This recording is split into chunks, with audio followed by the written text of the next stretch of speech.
highly contested. Mm-hmm. They're going to be highly valuable economically just because it's a trading route out into, if it's a globe, then out into the eastern continent as well.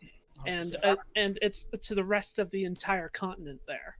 That brings So- up a very good question. Do we know whether the world is going to be flat or wrap around in a certain? They have not I talked don't about think it. they I think said anything Steven's yet. pointing towards flat because that's That what way they can add reality land is, masses and but stuff. also because Shut but, up. but also because Steven's talked about having expansions later on, and the obviously the expansions will be free with your sub. He made I think that they said promise it was during going to the be Kickstarter. as flat as your mom. Oh, Oh. jeez. She's a pretty curvy lady, but anyway. Wait, Why that's what? an insult? Because if you've ever had breasts, like the smaller the better. Yeah, see, Jake, what are you doing? You're right. I mean, I could have gone either way with flat or as round as your mom, but you know, I had to pick one. Yeah, they're gonna do flat so they can add more land masses. Yeah. Along with the expansion. I could see that. Yeah, Yeah. it's just easier. I mean, They also That didn't makes put sense. poles in. from the sounds of it, it's gonna be kind of like World of Warcraft, where they're like, okay, so we're gonna add in like all the different, we're gonna add in Northrend and stuff like that. So Now there are giant pandas. yeah, now there's pandas. I really hope there's no giant pandas. Yeah, no Uh, doubt. Who knows? Who knows? What if the Talnar are exclusively pandas? They just do away with the reptiles and and the birds. Then you just uninstall at that point. I'm down. Fuck you. One thing I feel like I should note is that the Node 5 forest, those trees there, they're sparse, and I think that's the design that that's most used in Japanese art. So it could be that we get a whole lot of Asian-inspired stuff down in that region. So basically, from what I can understand of the different races, is I think that, so you see those little dots on there, the little circles in there? They're the white dots. Yeah. Those are going to be the starting locations, at least what we know currently. They probably are going to change them up because Steven wants the game to be unique, and I'm pretty sure he's going to change the map completely. I He don't also... know if I don't know if it's going to change completely, but yeah, sorry for interrupting. But so what I think is the dwarven starting area will be up in that northeast section. In the center, I think that's going to be the elves. I think the humans are going to be in the southwest, and I think the orcs will be in the northwest. So I thought he was saying that you could start at any of the you can start any area, but like where the traditional old, homeland yeah. type shit. Yeah. So Actually, I'd go so far as to say the northwest one is more likely to be dwarves because that has access to both Badlands, which fits for the Tolkien-esque dwarves, and the Nikwa because they're Hawaiian inspired. yeah, but see, all of the sub races didn't exist until we went to Sanctus. So sometime during when we're on Sanctus, you went from traditional Tolkien-esque dwarves to suddenly now you have Islander dwarves. So Okay. Islander dwarves. okay, all right. I'll get this started so we don't keep you all here since there's a lot of you. All right. So basically, while we're going, just type away in the voice chat typing channel. And if you have a question, I'll answer it as we go. Where did the Khajiit start? Nowhere. They need to be like spade and neuter your cats, friends. Anyway, so all right, we will start this off. Let me pull up the proper thing. All right, so as we're going, just make sure to type in the voice chat typing channel. I'll keep an eye on it as I'm going along. But this is going to be probably the last meeting we had for all of this information was about an hour and a half. So basically, we'll start on what the status of GS is currently. Since the Lazy Peon and Asmongold videos, we've added in 36 new members. We've only lost a few of them, so our retention rate is actually pretty good.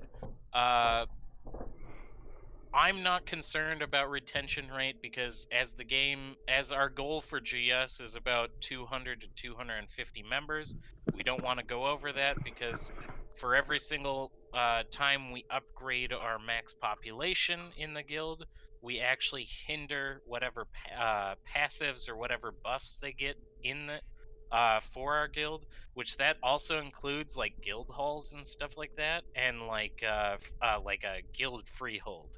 So since we have a very substantial amount of role players in here, I'm sure we're going to want to have our own guild freeholds to have like a seat of power, if not have our own sort of guild hall within cities by being a patron guild.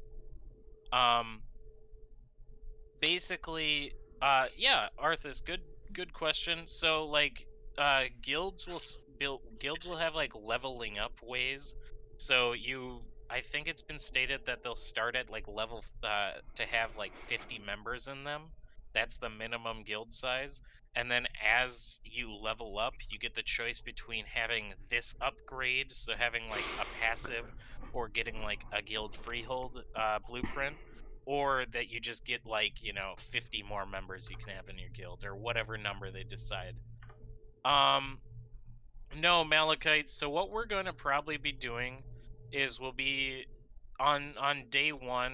I assume that guilds won't actually take that long to level up, because Steven has hinted that he himself has led like a guild of 15,000.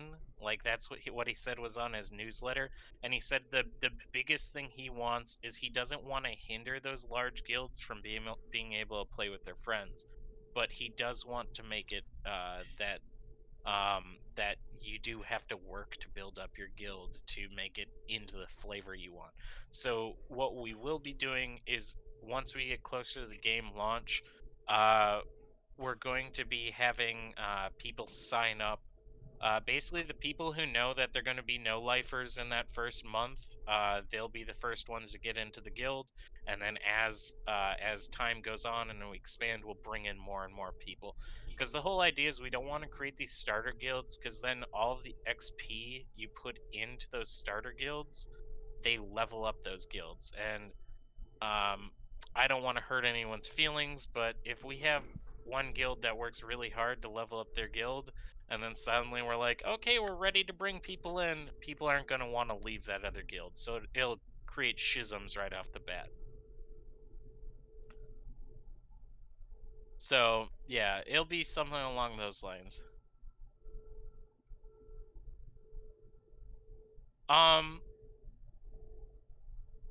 So I really don't think a lot of the PvP stuff will actually start off until a bit later. Yeah, you might have ganking right off the bat, but I don't think the actual hardcore PvP will actually kick off until later on, when guilds are actually growing in size.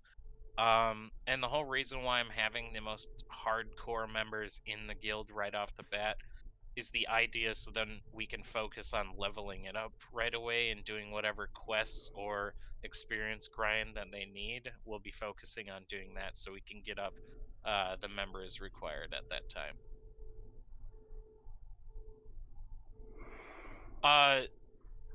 So the thing that you're referencing, Haley, is that basically there's going to be They're typing pre-registration in for the the text servers, chat. That's not why you for don't the hear guilds anything. themselves.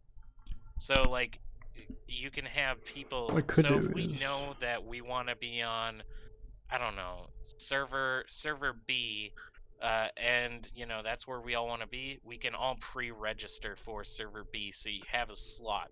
So it doesn't block out anyone.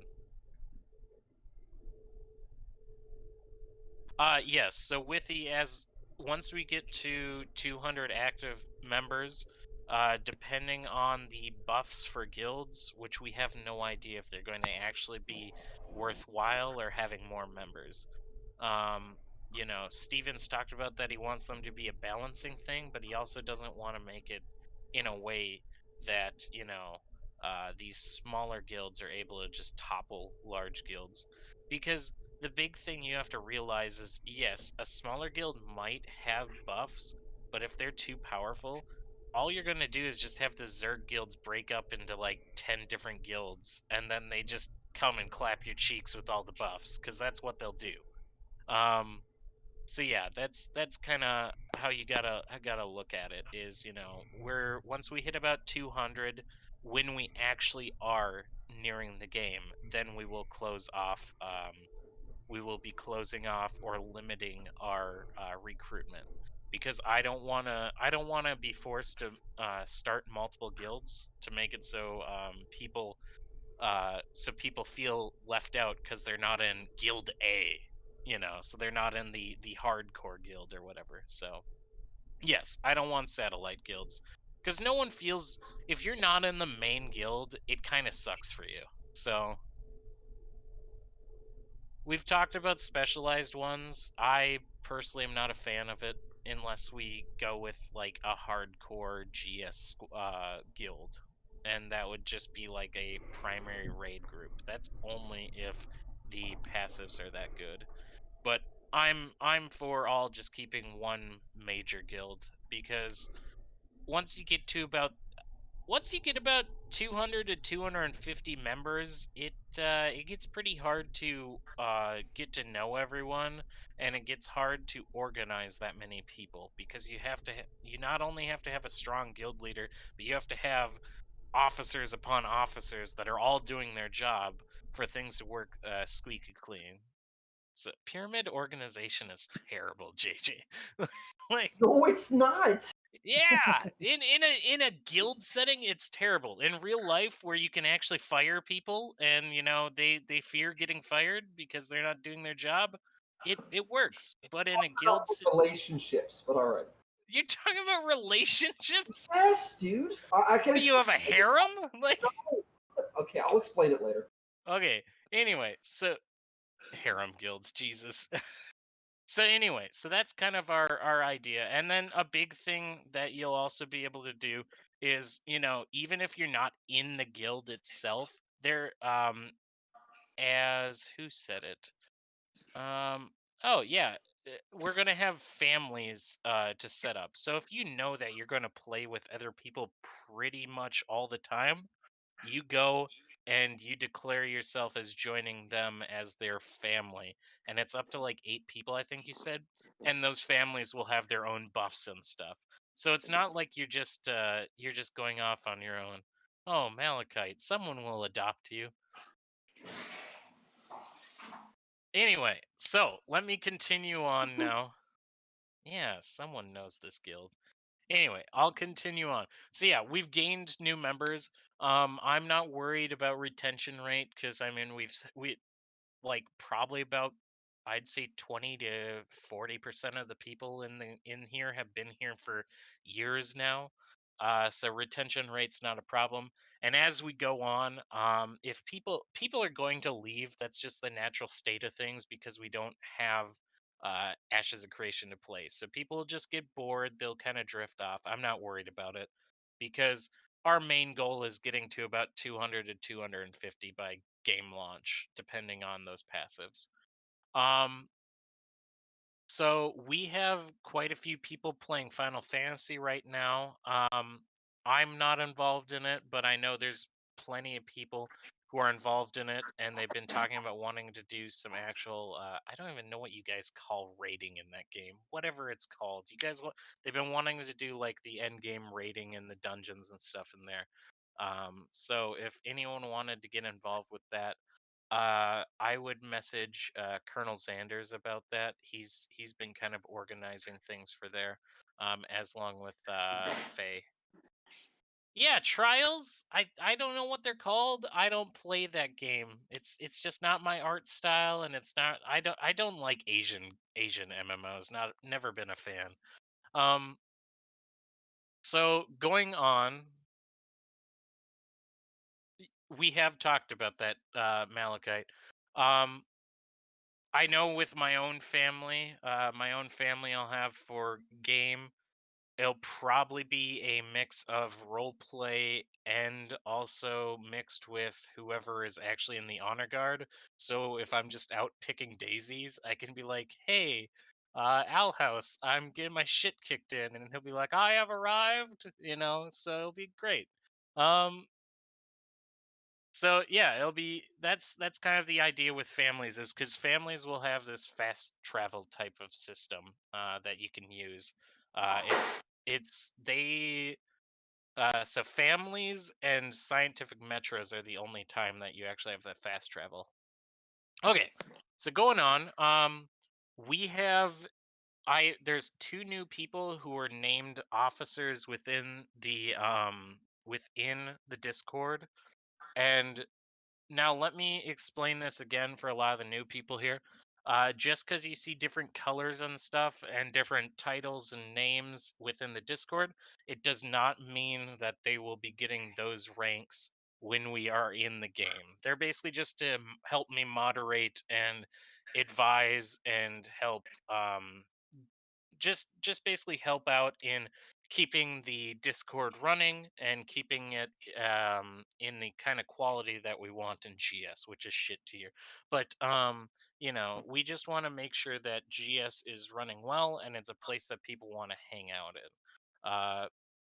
So just because you see honor guard or the moderators or whatnot doesn't mean that they will be senior officers or anything in Ashes if they want. Some people that are on there literally are just active members that literally just want to be a random person that's breeding horses and stuff like that. So the two people that we moved up in ranks is the first one is Tink was moved up to Quillen Guard. Basically, the Quillen Guard role, she's has access to the officer chat, the officer text chat, mind you. We don't have any voice chats for officers because I don't believe in ivory towers. But yeah, she's in there, so she's helping give advice on stuff and helping out organize things whenever we. She's also so for these art contests, the people who vote are the people who are in the officer chat. So before anyone argues with me, we are actually all very unbiased. I'm probably the only biased one in there because I love everyone.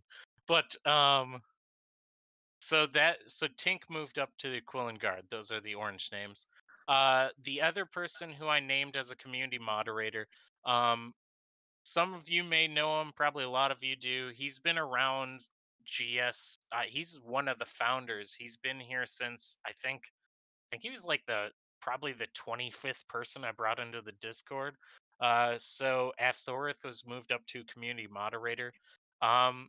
He probably is a little more strict with rules and things than I am. I'm pretty much like a chill, do whatever, have fun, just don't offend anyone. Athorith likes to have like a strict regime on things, so it's good. I need that in my life.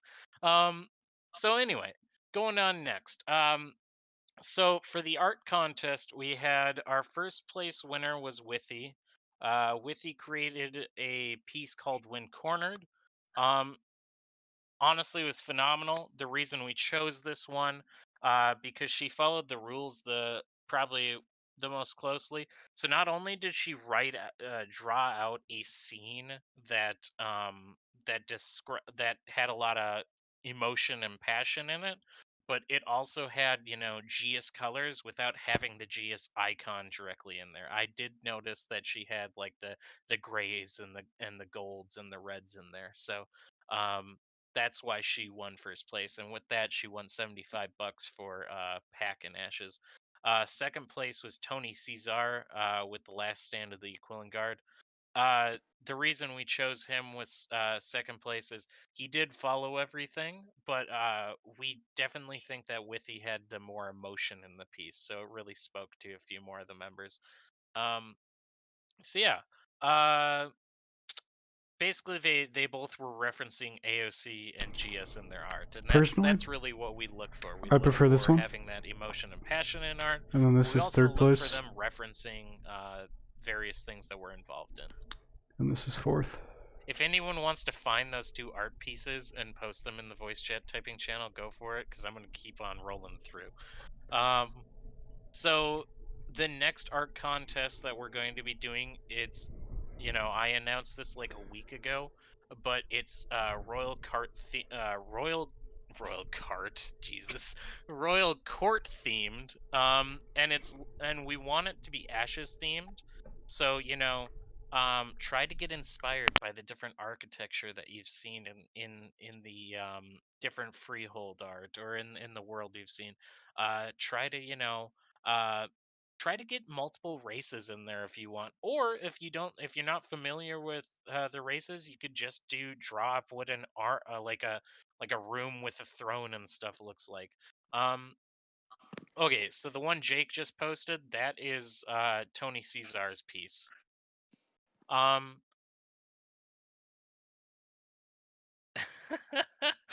Alhouse, you don't even vote. Shit. They don't You even know that. what? If someone does do Royal Cart and does a har har har, you know what? They might get my vote. Who knows? Anyway, so get multiple races in there because that it shows that you're not only making your character, but showing a bunch of variety. Another thing we talked about was featuring Gray Sentinel members. So like if you go out and reach out to the various members out there in the community and you're like, hey, so what do you want to do? How do you want your character to look? And you put it in the piece and you explain when you're handing it in to me. And by the way, do not post any of your art yourself, but post it to me. That I will explain to all the judges that, hey, this is who's all in this piece, this is why they look this way, stuff like that, to give me some story behind it, and that'll give you some more bonus points. um, Another thing is basically just if you get in like banners and different shields on the wall or symbols with Gray Sentinel stuff on it, it also might help you. This month we're going to be doing another $75 pack. And also, whoever's the Discord winner, I'm letting them choose their color they get for the Discord. I don't know, it's a stupid little addition, but I feel like people want to be whatever color they want in Discord, so that's cool. Um, so yeah. Now going on to the next part. So yeah, basically Royal Court. Make sure that you go as far as to make it so it's try to be unique. The I wish I judges could do really art. like when people kind of have their own unique take I'm, on I'm things. terrible at drawing, Um, so Hell, you could do I already have the pack something like anyway. Game of I have Thrones like the style, $300 where pack, so you I don't have need it. all of like But the whole entire courtroom's all I just filled wish I with could make people, art and you have one person announcing stuff on the throne, just to stuff like like that. win and You could take it do from everyone else. you could have an empty court scene or whatever. Just try to really make something that you can be proud to present to other people. You know.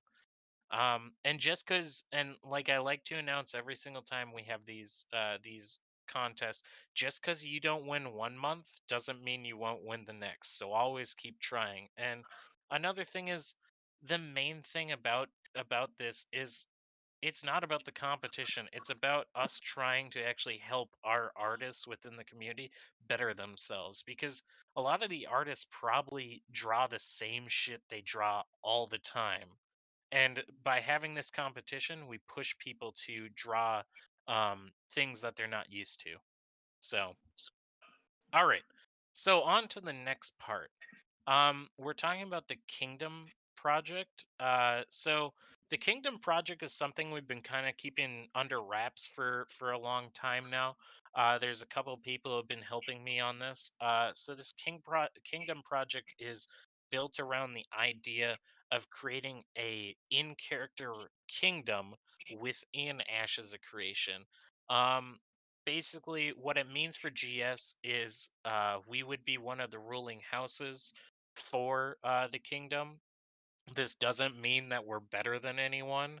It just means, in the Game of Thrones sense of things, I'm it's sticking kind with of it. like each of the different people within the kingdom will be kind of the different houses of Westeros and stuff like that. So you'll have the Lannisters, the Starks, stuff like that, and each one of them are kind of like they have their own traditions and laws and stuff like that, but there's obviously some sort of political interaction between all the houses that they do various things. um And one thing, we're going to be having 2 ways to rule it. One, we're having the Grand Council. The Grand Council is going to be made up of people who are noblemen or noble women. So this will be dukes, dukes and duchesses, counts and countesses, barons and baronesses, and lords and ladies. So the idea is that a lot of these major people that have these titles will be guild leaders or senior officers within various guilds, or within the community itself. So basically, the dukes and the counts will be the only ones to actually have a vote on the Grand Council, but the barons and the lords will be able to sit on the council and and voice their opinions and views on things. So the idea is that, all of these different guilds, all of these different people within the community will have a say and be able to get involved in stuff. So kind of like set it up like a House of Lords type of parliament procedure. So almost a Magna Carta, mind you. So this Arthas, this is within. So GS would be its own house. So we would be the actual royal house, and then all of these other guilds and stuff, they would join in with their own separate houses or companies or whatever. So the different factions within it can choose to be a noble house if they want, or they can just have it where they own a company but they hold that title. Yes.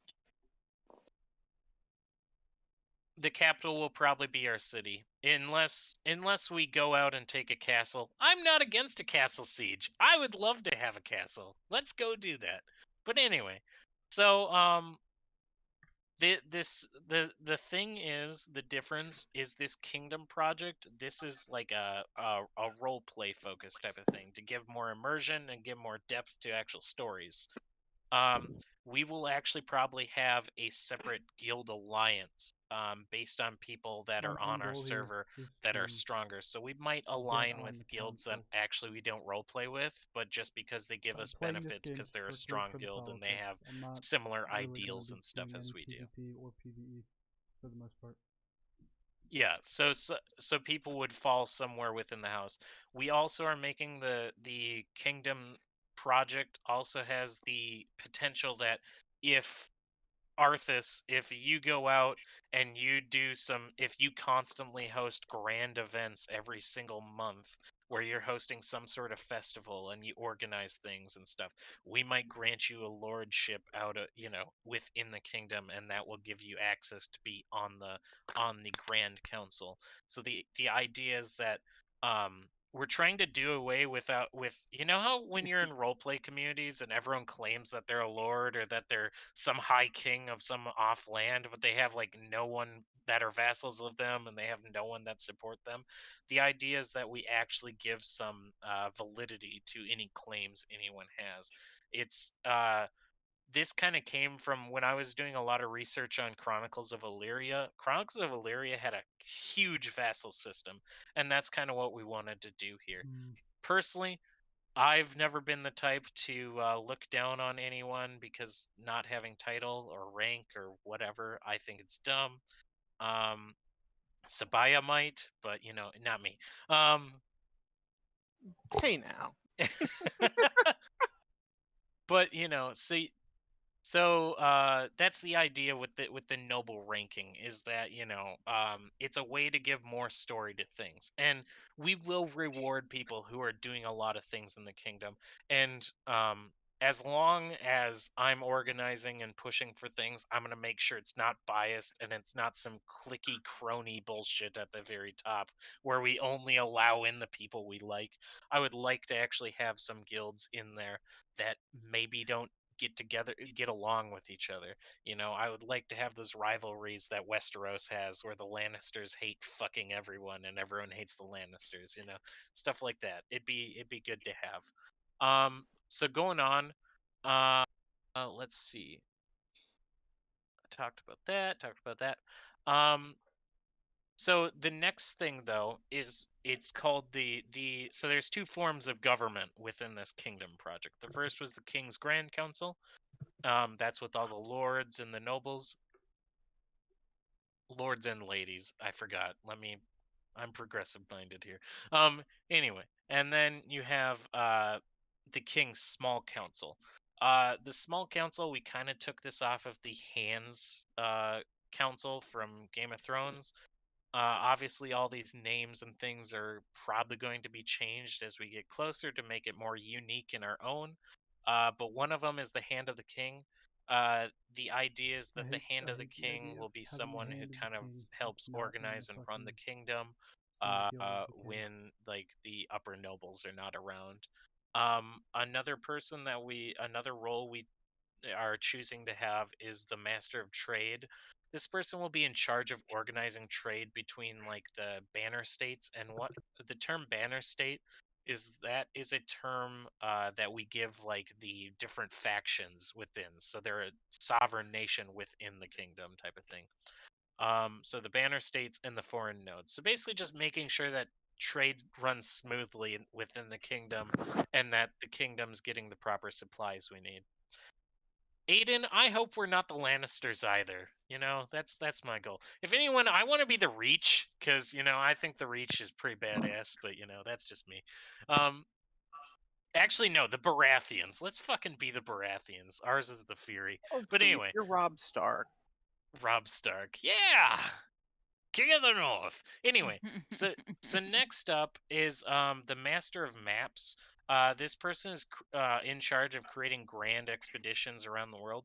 So think our head explorer of GS, but on a grand scale, like cross guild stuff. So like if we know the kingdom, if a bunch of guilds More within of the a kingdom are politics all like, guy than a hey, we need this material to party build guy. X, Y, or Z, or we need stuff like that, we will send out this person will organize a grand expedition of Now like everyone's 80 like people across like pulled 5 into guilds or this something, idea that and we'll this send them kind of out game is across the long, so world, you can and be we'll part of go the to game an plan. area that has a diamond mine. We'll beat up all the guilds But there, take their diamonds, and then go back to our lands and do a giant caravan that way.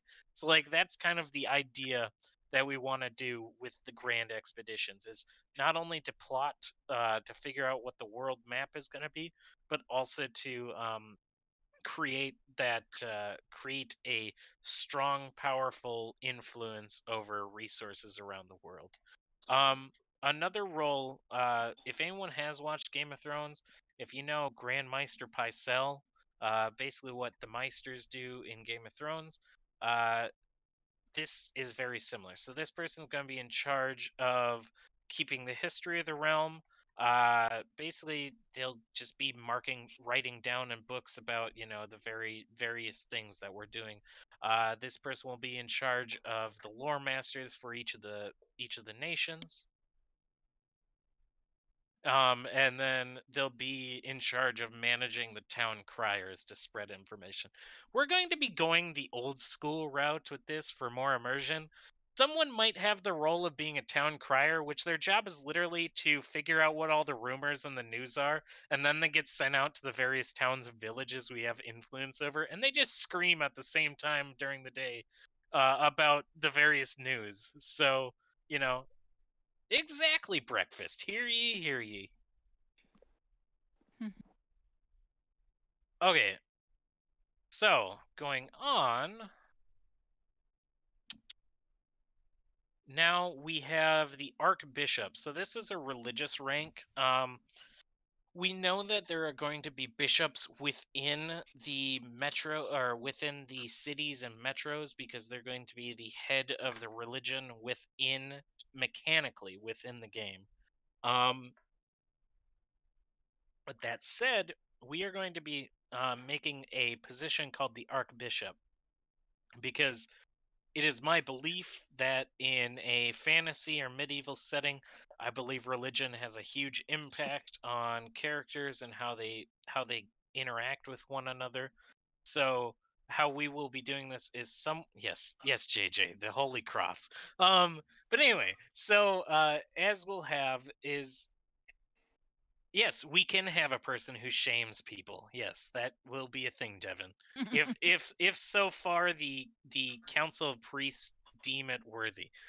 So the idea is that you'll have the Archbishop. And this person will be kind of organizing the high priests of every single banner state, and hopefully we'll have enough. We'll have 7 high priests, one for each of the 7 divine gods, and they will kind of organize how religion is approached within the kingdom and stuff like that. We're probably going to go more the King of England route and not make it so we have a bunch of religious zealots killing off everyone who doesn't follow everything. So, but the idea is that this person will be able to organize cross guild religious events and stuff like that to make things more interesting for the various factions within it.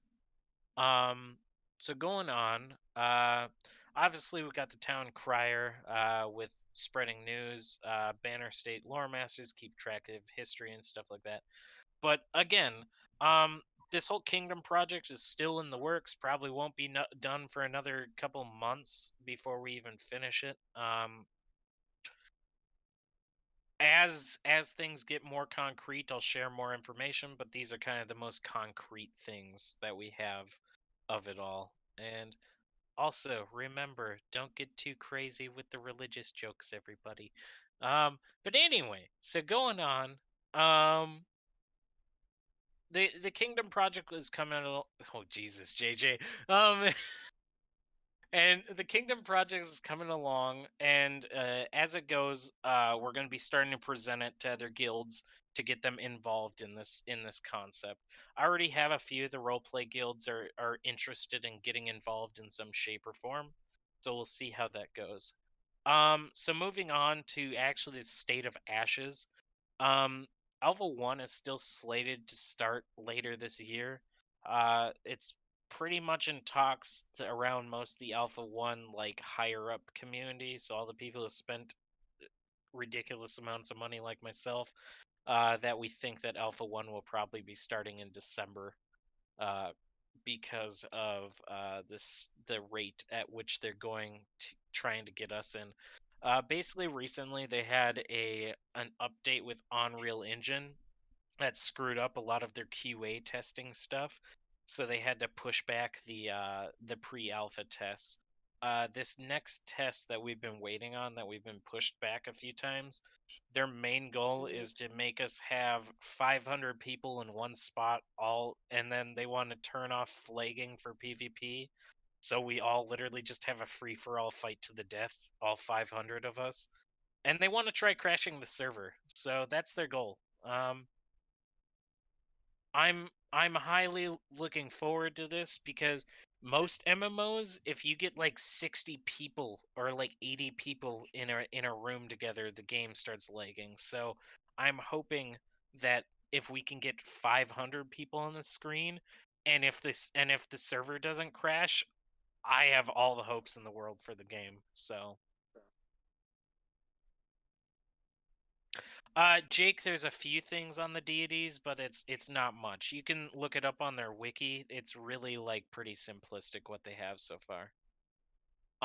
Another thing, I just asked Steven this morning about, a lot of people have been asking about Sanctus lore and stuff like that, and he confirmed to me that he will be releasing more Sanctus lore, but it will be probably around the betas, which what that means to me is I think the betas will actually be on Sanctus. So I think, because he doesn't want us testing on the actual Varen lands, so I think the actual beta tests will be on Sanctus, and it will be having us do the stories and stuff and test out everything there. So with that in mind, that'll give us a lot more in-depth explanation about what the hell Sanctus is, and people will be able to flesh out their characters a little more. Okay, so moving on. Here's a big announcement that I have to make. We're going to be having our interviews for senior officer and council positions within Grey Sentinels itself. These will start in probably February to April. These positions are going to be like the senior council positions for Grey Sentinels. So the reason that we've waited so long for these is because one, we don't know what the game is. But the idea around why we'd be doing them in February or April is hopefully by that time we're in the alpha and we actually are seeing what's going on in the game more. So then we can start making plans for them. Because I didn't want to put people into positions and then basically have them in positions that really aren't doing anything, and then they just create some hierarchy of some sort with no reason for it. Um, so these will basically how these people will be chosen is the interviews will be in stages. So the first stage will be like an application or resume submission phase. Basically, we're going to announce each week that we're doing these that each of these positions are going to be up. We'll announce that, hey, X position is going to be up. Uh, submit your resume or your application for said thing. Basically, just we're looking to see why people want to get into these positions, what their plans are. So the second stage is going to be the interview stage. This will be held by a council of 5. This includes myself, Ethorith, Colonel Xanders, one of the Aquilin Guard members from the Discord, and one general member from the Discord. So the reason why we're bringing in an Aquilin Guard and one general member from the Discord, we want some variety. But Ethorith and Colonel have been here since the beginning, helping me organize things, and they have shown that they're very unbiased when they approach things, and that when we're looking for the other two interviewers on this, we're looking for people who are going to be unbiased, who want to put the best people in positions and not just their friends. That's the main reason we're doing an interview. Is merit system is all right, except when you don't have a game to play. So we have to go through an interview and we have to figure out what people's plans are and really kind of roast them and figure out what they want to do with those positions. I'm all for putting the best people in the positions though. So you got everyone in here and everyone in the Discord will be warned well ahead of time of when all of these interviews will be starting to take place. Uh, so basically, how it's going to go down, um, Malachite, for your question, Malachite, one thing that we're going to be doing, at least for the June, so there's going to be senior officers, junior officers, and sub officers. So, the junior officers, just to make sure it's not just a click fest for whoever gets into that position, we probably will have some other people, that will sit in and help them choose, interview more people to be appointed into these sub positions. Just because I don't want to make it so, I'm not saying Alahouse here is going to go in and take over the guild with putting all of his cronies into one position, but we want to ensure that, that when people get into these positions, that they're given the best people for those positions to support them and not just, a bunch of yes men. So that's the idea that we want to go with. um so the third stage, interviewer meeting to decide on council members. The fourth stage, obviously the naming of the council members. So there is 4 positions that will be given out in February and April. The first one is the steward position. Basically, if you're wanting to get into this position, we want to see that you have experience leading and organizing things, hosting events. Basically, be expected, like what your plans are for roleplay, what roleplay experiences you have, what events you'll be hosting in the future, like, and what do you want to do with the position and any goals you have long term or even short term. Um, the next one is the War Master position. This one's more focused on PvP. So this See, I person's wanna. going to be in charge of laying out plans, how to break down the I'd like sentinels to get during beyond all of sieges, these and get basically to how like they're going to create on the council for the events for kingdom. PvPers so that PvPers don't feel stagnated. I don't And want to be like basically what they plan top to do the tier, position, but any I'd like to be goals. like Another thing is, this War Master position might be working with the other council members to really set up, figure out who wants to go and guard caravans and stuff for other guild members. So basically, just working on protection for the guild throughout the day and having squads set up. So basically, figuring out who wants to PvP and that to know their schedule so they can call upon them anytime that any issues arise, so people are safe around the clock. So the next one we have is the Master Coin position. This person should have experience working with and setting up various spreadsheets. I want them to be able to keep track of guild materials, finances, stuff like that. Explain their experience and why they actually deserve the position. If they actually have any plans, be it roleplay or outside of roleplay, stuff like that. I think, especially with a guild our size, spreadsheets are going to be the life and the lifeblood of us actually being competitive against other guilds within the server. So making sure that they keep track of where resources are and actually being very informed about the resources around the map, so they know where to get certain resources. They do a lot of research on that. So the final position that we're going to be giving out is the head explorer position. This person's in charge of how to divvy up loot during raids. They have to have experience in leading and organizing raid teams, or show the initiative that they want to get into that position and plan it. They want also, as we talked about with that exploration, I would like them to make exploration for guild around the world. I want them to be in charge of the cartographers we send out to learn about the world and figure out what resources every region of the world has, where all the major nodes are, where various guilds are around the world. We'll probably send an ambassador with them to figure out which guilds are friendly and which ones are, not so friendly. And then, what else they plan to do with their position and stuff like that. So, and then what we'll probably do with the junior officer positions. So these are directly under the senior officer positions. The junior officer positions will probably begin interviewing closer to middle to end of Alpha 2. The reason why we're doing this is because Alpha 2 is going to be much more of a persistent alpha than Alpha 1 is. Alpha 1 is going to be where a lot of the heavy lifting, stress testing, and spot testing will be, where Alpha 2 will be much more like an actual persistent test.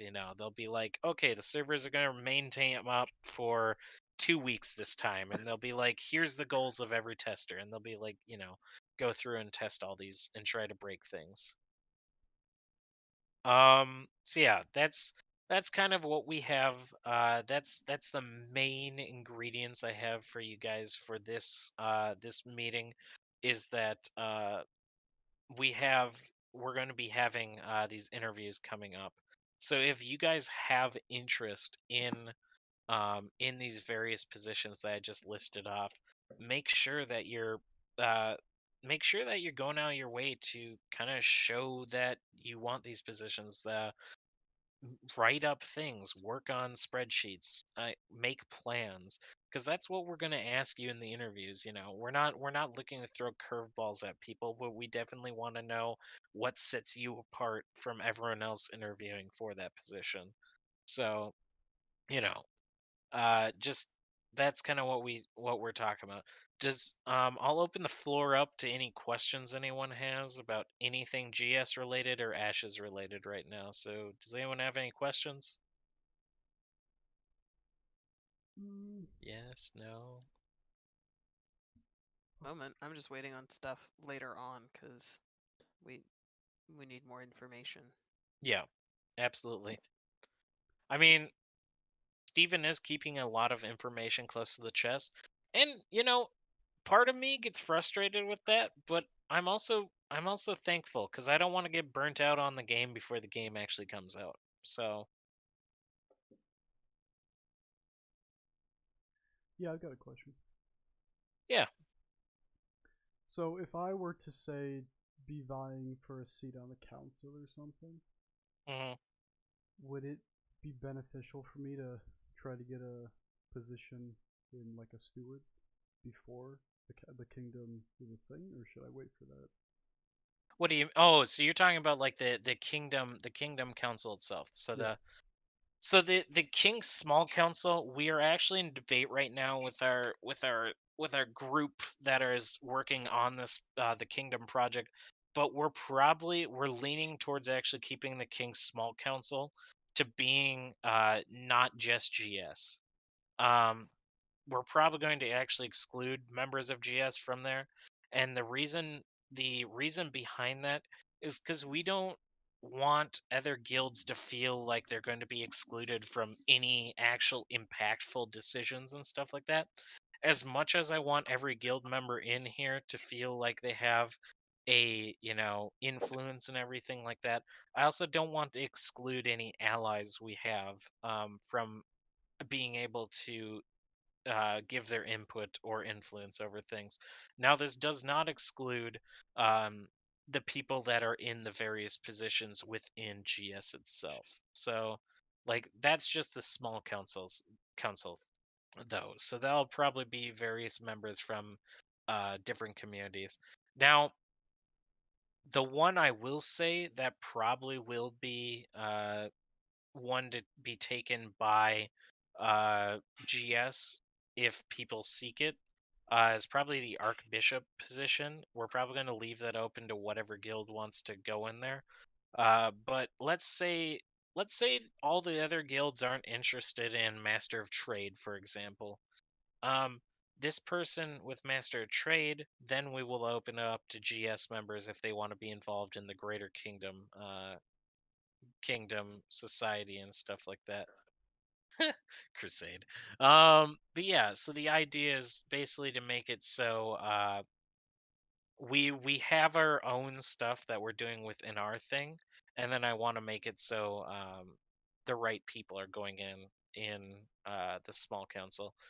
Another thing is whoever's the hand of the king, I'm not going to just give that out to a vote. It's going to be someone I appoint or assign probably because I want someone I can trust to run things. I don't want just like some person to just get in there cuz a bunch of people like them and then, they go and flip everything. So, but yeah, to answer your question, um, if you want the positions within the guilds, start working on them now.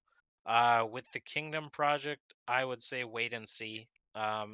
Definitely, the idea is that the various roles within the Kingdom will be something that people have to work for. I'm not probably really the Hand of the King will probably be the only one that I actually assign. Everything else will be people work for them and apply for them and stuff like that. So, So I should just try to get on your good side. I mean, I'm just one person, so in the grand scheme of things. All right, wait, did someone ask a question? Let's see here. Oh, Haley. Is it Haley or Haley? I don't even know. Oh, it is Haley. Okay, Haley. Haley. Okay, there we go. Okay. Haley. Okay. Anyway, uh I would leave the economic control up to whoever actually is in charge of our coin within the guild.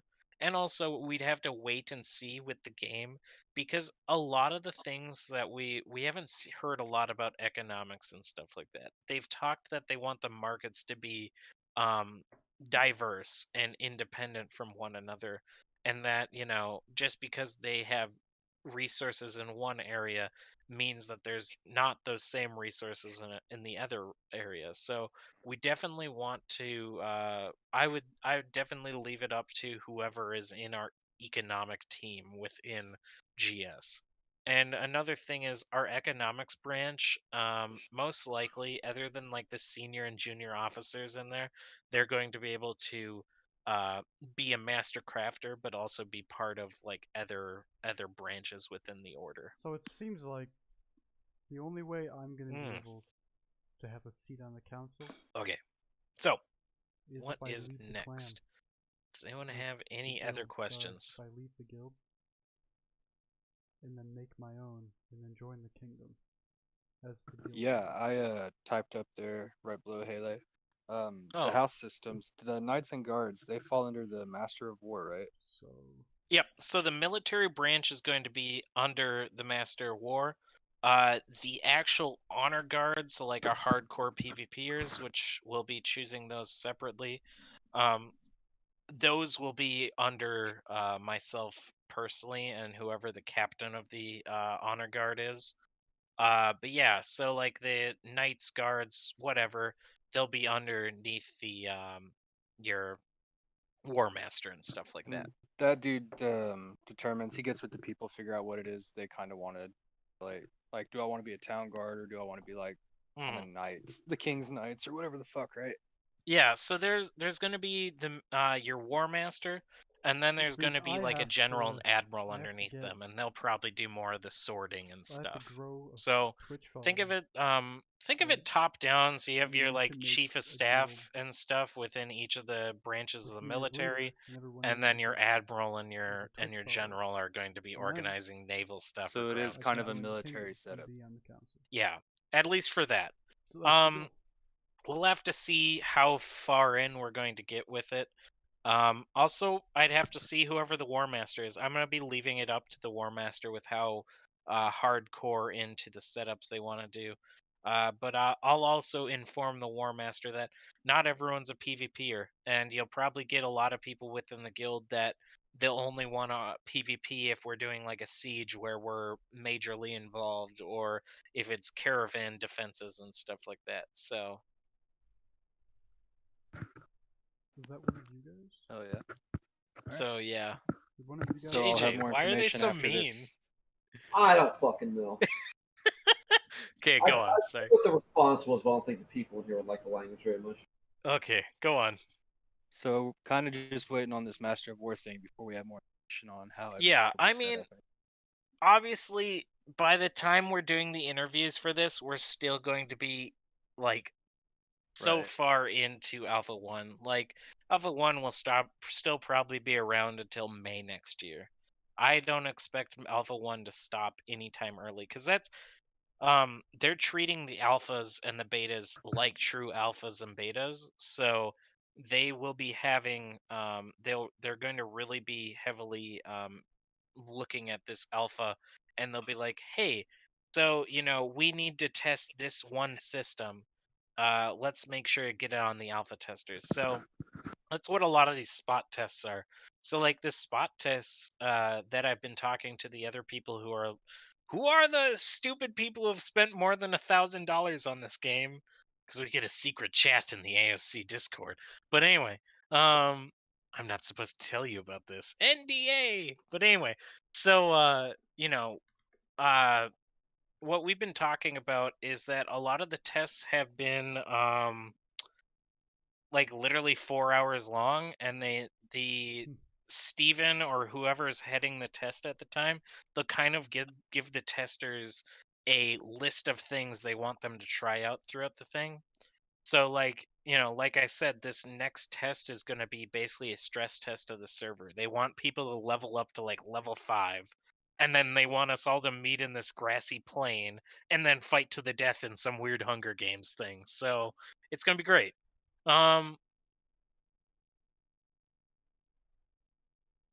So yeah, that's kind of what each of the tests are. Is they tried testing each individual thing.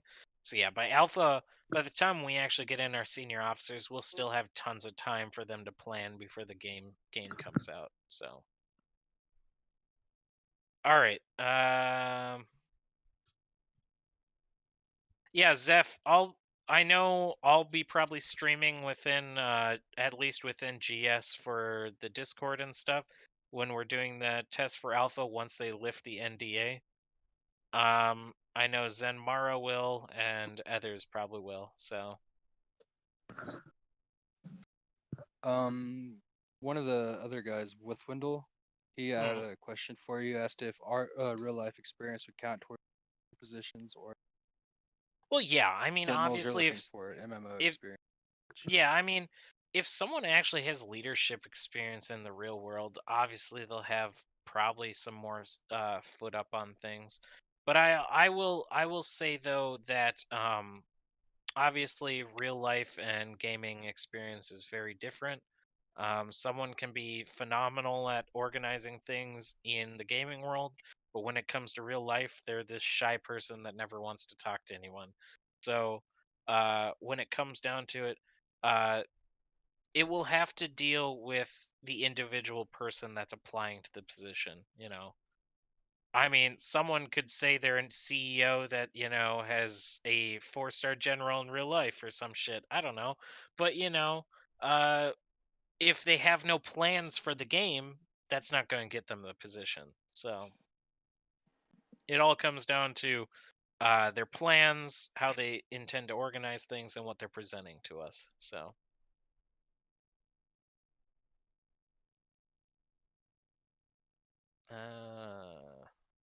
Let's see.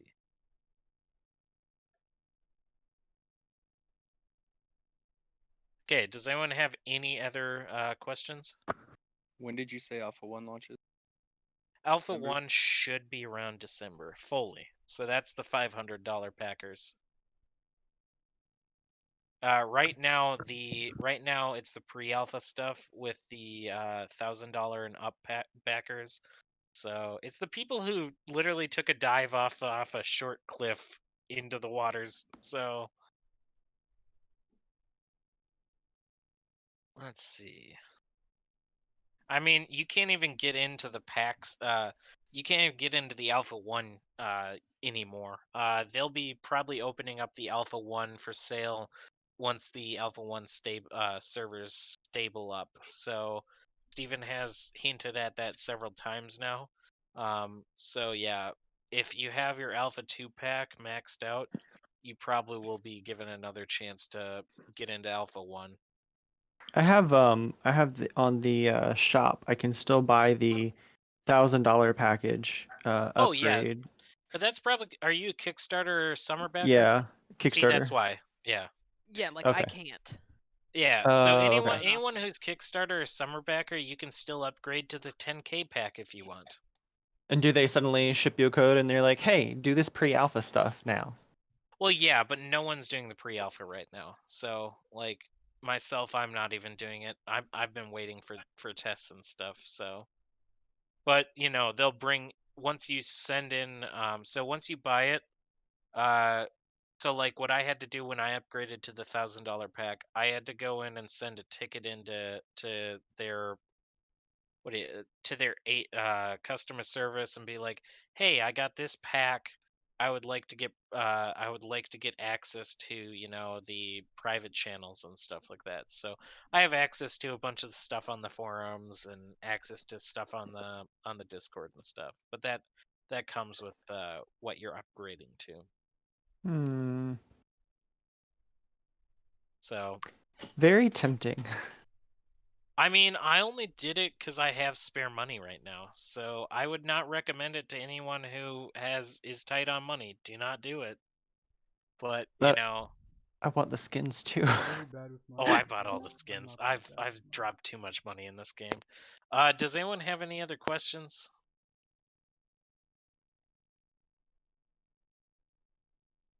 No. Yes. No. Oh, do we have any more information on how the caravan system is going? Like, So the last time we saw it in stream, Steven was pulling a caravan himself. So that is different than what I originally was told about the caravan, where you could send out the caravan like at a certain time during the day and you'd buy guards to watch it and that other people could watch it too. So I don't know, it seems kind of different. So possibly up in the air a little bit. yeah, Or they I were mean, just doing that to show off what it looked like. They don't Haley have the other is stuff saying that there are two coded. different types of caravan. One that you can drive. Oh, cool. Because that's kind of like part of what my character might be doing. Part of that, like, while he's exploring, plotting. I don't know. I want to do well, the just exploring so much. Just remember, whenever you're in a caravan, you are flagged for PvP. There's no ifs, ands, or buts. You are flagged for PvP. So if you're pulling a cart behind you, prepare to be sacked. My cabbages. My cabbages. But that's kind of as all information in this game.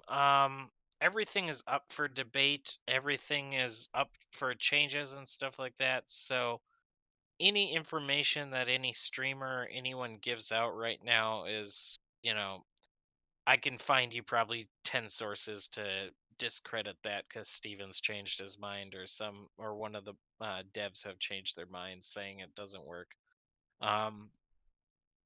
So it just depends on how testing and how the dev team wants to take things. So we'll see as time goes on. Any other questions?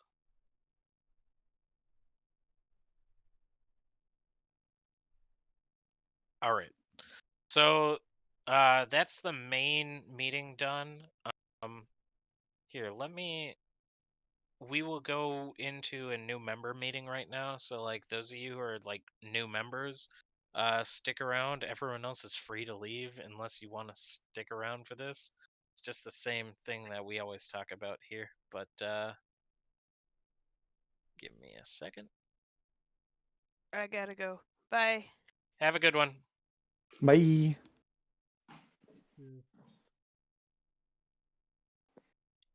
I'm hanging just because I like your voice. And I would usually stay for those. Just to be an active member. But I have plans. So that's it. Anyway, yeah. So next time I stream, it'll probably be somewhere else.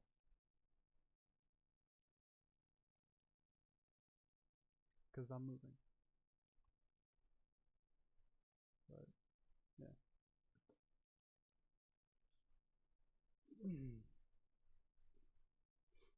Anyway.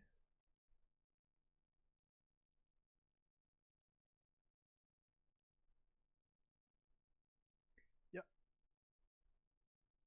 So yeah, I would stay and talk. But one, there's no one to talk to. And two, I got shit to do. So.